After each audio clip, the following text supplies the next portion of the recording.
నమస్తే అండి, మాది రాము హ్యాండ్లూమ్స్ మంగళగిరి అండి. ఒక్కొక్క దాని మీద ఒక్కొక్క రకం ప్రింట్ ఉంటుందండి. వీటి మీద వచ్చేటప్పటికి ఇలా వచ్చినాయండి.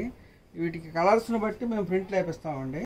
చున్నీ ఏమో ప్లెయిన్ వస్తుందండి, 2.5 మీటర్ల చున్నీ వస్తుందండి. ఇది ఇట్లా మ్యాచింగ్ అయ్యేటట్టుగా వేయించామండి.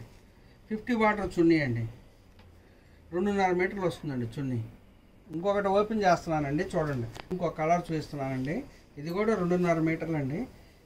కలర్స్ని బట్టి చూసి ప్రింట్ వేపిస్తామండి. ఈ కలర్కి ప్రింట్ బాగుంటుందని అలా వేయించామండి. ఇదిగోండి 250 బార్డర్ అండి. ఇది జరీ, హెచ్ఎఫ్ జరీ, 250 బార్డర్, 2.5 మీటర్లు. ఇదంతా కూడా టాప్ అండి. దీనికి మ్యాచింగ్ దుప్పటా అండి. ఇది 2.5 మీటర్లు ఉంటుందండి. క్వాలిటీ చాలా బాగుంటుందండి. ప్యూర్ హ్యాండ్లూమ్ అండి. ఇందులో కలర్స్ చూడండి. వాట్సాప్ నెంబర్కి మెసేజ్ పెడితే మేము దీని ఫోటోలన్నీ పెడతామండి. మీకు ఏ కలర్ కావాల్సిన వాళ్ళు ఆ కలర్ తీసుకోవచ్చండి. అన్నిటికి ప్రతి ఒక్క దానికి కూడా అన్నీ ఓపెన్ చేసి చూపించలేం కాబట్టి అన్నీ ఇలా చూపిస్తున్నామండి. ఇదిగోండి, ఇలా క్వాలిటీ చాలా బాగుంటుందండి. అన్ని కలర్స్ ఉన్నాయండి. ప్రతి ఒక్క దానికి మ్యాచింగ్ కూడా సెట్ అయ్యేటట్టు వేయించామండి.